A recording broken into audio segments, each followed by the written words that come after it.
Breaking overnight, a major upset in New York City's Democratic primary for mayor. 33-year-old state assemblyman Zohran Mamdani is now poised to win. Mamdani. Mamdani. Mamdani. Mamdani. His critics said that he didn't have the right name.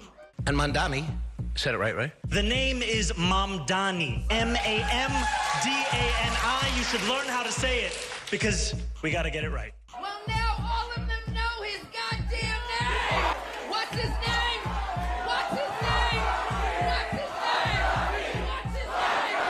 What's his name? What's his name? What's his name? What's his name? Ladies and gentlemen, I present to you the Democratic nominee for the city of New York, Zohran Mamdani. I think it's okay for us to be a little bit excited, to have a little bit of hope when it comes to the fact that Zohran Mamdani is on track to be the next mayor of New York City. Even if you don't live in New York City, this is a win for leftists and leftist politics in general. If the Democrats were smart, they would latch on to this momentum that Zohran has, and they would learn from it. They would look at his campaign, which I think he ran beautifully. Not only did Zohran manage to withstand the anti-socialist remnants of the Red Scare bullshit that people like to lodge at anyone who labels themselves a socialist in any way, shape, or form, he also managed to withstand the onslaught from the pro-Israel lobby. And he did that without capitulating, without caving to the right and to the right's framing on issues. All of which I think is crucial to the support that he has gained. He campaigned on the issues. He listened to people. Everything I have seen from him says that he is a politician in the way that politicians are supposed to be. Representatives of their constituents, of their people. Now, I will probably always be fairly hesitant when it comes to trusting politicians, but I will not write them off completely, as I do think that they are a tool in our toolbox for moving in the right direction and making change. Him even just actually winning the election and becoming the mayor of New York City is a big move. It is a symbol to other Democrats that they can, in fact, campaign on these issues and win. Or it is a sign to people who want to try and primary candidates, who want to try and challenge certain candidates, that they can, in fact, run on these issues and win. Debbie Dingell of Michigan went on CNN, and she had some interesting things to say that I think are relevant. This is a moment where you have a Democratic socialist who has kind of moved to the forefront, where establishment Democrats had backed Cuomo. Why do you think those establishment Democrats were backing Cuomo, and was that a misread of the room, so to speak? Cutting in real quick to say that it was not a misread of the room. They wanted Cuomo to win because they're establishment Democrats. They want things to stay the same. And Zohran marks change.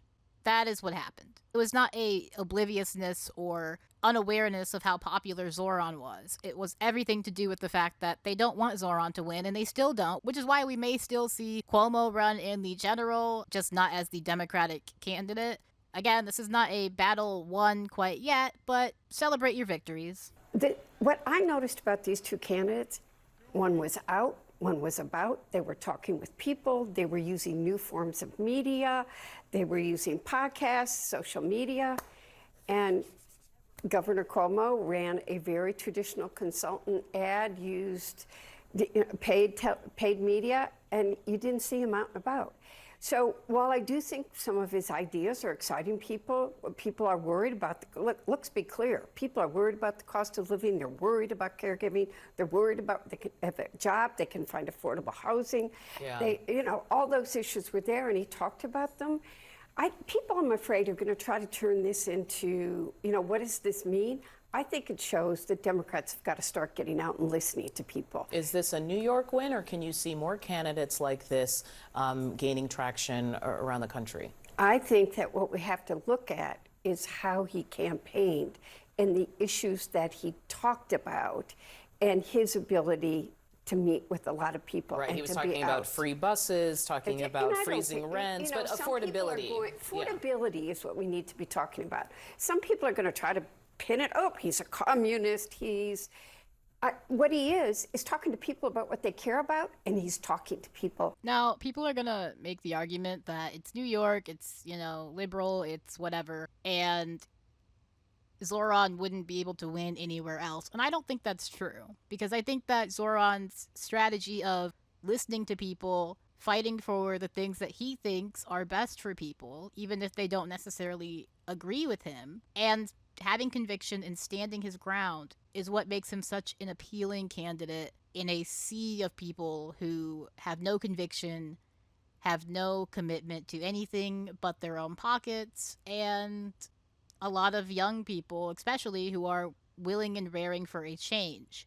He talked about what people actually cared about instead of allowing himself to get sidetracked with things like, oh, what's your opinion on Israel? And should Israel have a right to exist? Who gives a fuck? He's running for mayor of New York City. And I'd like to shine a special light on Brad Lander, just because I think that from a simply strategic point, he made a lot of very good decisions here. I think he saw the writing on the wall, saw that he wasn't necessarily going to win, but also I think he didn't want Cuomo to win. So he threw his weight behind Zohran. They cross and endorsed each other, and he basically started going into interviews with Zohran and defending Zohran a lot more, in my opinion, on the grounds of not being an anti-Semite, which is something that people tried to paint him as just because he's anti-Israel. Brad Lander, being Jewish himself, gets the sort of benefit, I suppose, of being able to make the people who make those accusations look ridiculous when they make that against someone who he is clearly friendly with and familiar with. I do think Brad obviously maybe did not say everything perfect 100% all the time, but his heart is clearly in the right place. I think overall, more people like Brad Lander and Zohran Mamdani are better than more people like Andrew Cuomo. And I want to thank Brad Lander.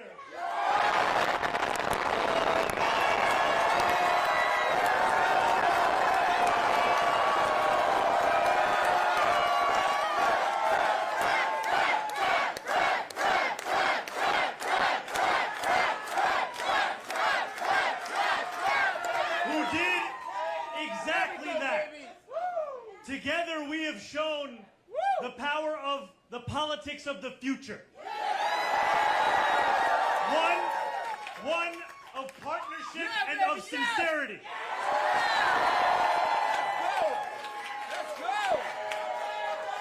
It is a small thing, but in a environment that is so primed to go after anyone who dares question Israel, Zohran winning and Zohran being able to stand his ground and fight back against those accusations, even with a little bit of help, is a big deal. It is a sign that Zionism is dying. Support for Zionism is dying. And I do think it's only a matter of time before politicians are forced to either relent on the topic of Israel, or they will be removed from office. They will be primaried. They will be voted out. I cannot stress enough how this was only possible because people got out there and worked for Zohran, fought for Zohran, and without the, grassroots movement, so to speak, of it all, this could not have happened. I'm hoping that this will allow people to believe in more initiatives like this, and at least believe that it can be done even in their own towns, in their own states, in their own homes, and that they can have a politician who represents their interests and is, at the very least, forthcoming and willing to work and fight for them. Again, I want to make it very clear, I am not operating under any illusions here. I don't think that Zohran is going to magically be the politician that fixes everything. But it's exciting to see him get elected. It's exciting to see the momentum he has had, and it's encouraging in ways that I haven't felt in quite some time. Also, he's cute as hell and a motherfucking great speaker. So, what more could you ask for, really? We have won from Harlem to Bay Ridge. We have won from Jackson Heights to Port Richmond. We have won from Maspeth to Chinatown. We have won because New Yorkers have stood up for a city they can afford. A city where they can do more than just struggle. One where those who toil in the night can enjoy the fruits of their labor in the day, where hard work is repaid with a stable life, where 8 hours on the factory floor or behind the wheel of a cab is enough to pay the mortgage, where rent-stabilized apartments are actually stabilized, where buses are fast and free, and where public safety keeps us truly safe. And it's where the mayor will use their power to reject Donald Trump's fascism, a party where we fight for working people with no apology. A life of dignity should not be reserved for a fortunate few. If this campaign has demonstrated anything to the world, it is that our dreams can become reality.